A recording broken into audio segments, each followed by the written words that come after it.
Hello and welcome to Intro to Block-Based Programming in Scratch. This is Lesson 1.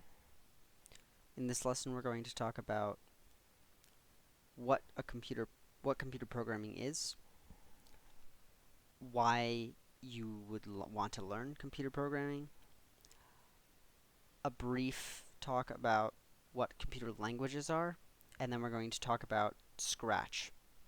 So let's jump into it. What is programming? If you look it up on Google, it tells you that it's the process or activity of writing computer programs. Now this isn't useful to us because we don't know what a computer program is, and I will show you with this example. Suppose you have the best mac and cheese recipe in the world, and you want to write it down in a way that anyone else can make it without your help. How would you accomplish this? And you would do that by writing what we call a recipe, which is just a list of instructions. So step 1 is get the mac and cheese, step 2 is mix them in a bowl, step 3 is put the bowl in the microwave, and step 4 is turn the microwave on for 1 minute.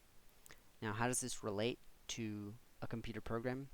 Well, it basically is a computer program. And that's because a computer program is just a list of instructions that the computer follows in order. So if we look at what we had, it was this is a list of instructions. It has an order, 1, 2, 3, 4. But the only difference is a person follows this instead of a computer. So that's basically what a computer program is, a list of instructions that the computer follows in order. Now, why would you want to learn programming? That is because programming is everywhere. Anything from a vending machine to video games will have computer programming. What you're watching this video on is using computer programming in some way. Basically everything does. Now, a brief talk on computer languages. The first thing we need to know is that technically computers only understand binary, which is a language with just zeros and ones. And that language is very difficult for humans to understand. And so what we did was we made something that's kind of in between binary and English. And we call them computer languages. You may have heard of them: Java, Python, C, things like that. Now, how it works is we take our idea in English and write it down in the computer language format, whatever it is. It will vary from language to language. And then a compiler does the job of this second arrow, which is converting that code into binary code. And we're not going to talk about what this arrow actually does because it's very technical and complicated, and it's not important for us right now. But this is essentially how a computer language works. It's a bridge between English and binary. Now that we know what computer languages are and why you'd want to learn programming, we can talk about Scratch. Scratch is a specific type of computer language which doesn't have syntax, as in you don't type things out, so you can't type anything wrong. And we're using that because it means we can focus more on the thinking and less on the typing.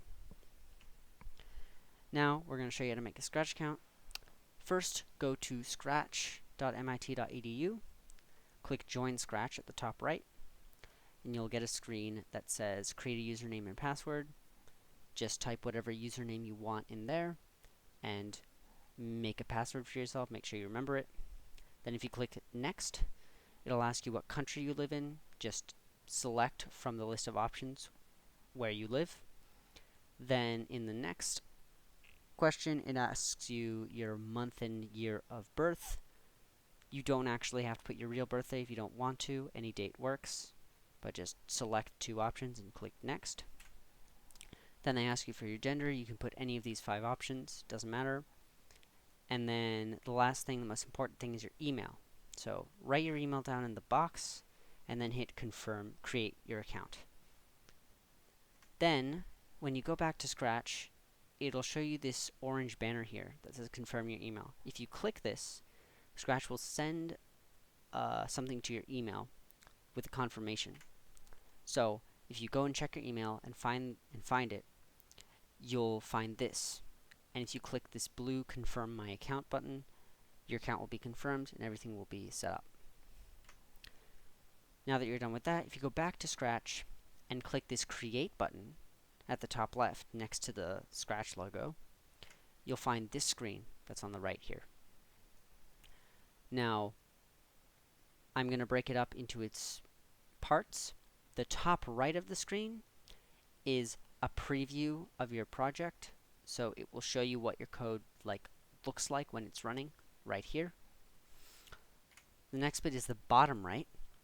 This side is not very important at all, since we are only going to have one sprite, and we're basically never going to interact with this side of the screen at all. We don't have to worry about it.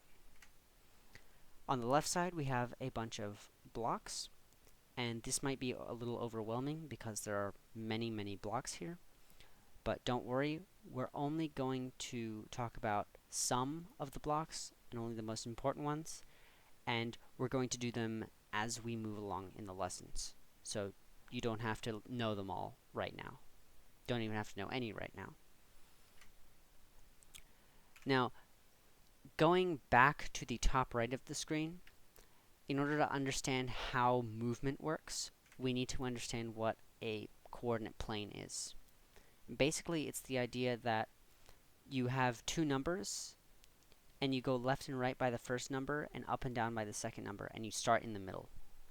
So, for example, you have 0, 100 means go 0 steps left and right, and then 100 steps up. So, if you look at Scratch, this is what the coordinate looks like in Scratch. So, 0, 0 is the center here, and then if the Scratch Cat wanted to move to the right, you would go to point 100, 0. So it has to move 100 steps to the right from the center, and then 0 steps up and down, 100, 0. Then, going up, the Scratch Cat moves 0 steps left and right, hence the 0 here, and then 100 steps up, so 0, 100. Now, these two numbers are negative, and the only difference between this negative 100, 0 and this positive 100, 0 is the direction that the cat moved in. So in this one, it moved to the right. In the other one, it moved to the left. So this negative just means in the opposite direction. So negative 100, 0 is 100 steps to the left. 0, negative 100 is 100 steps down. And that is all for today's lesson.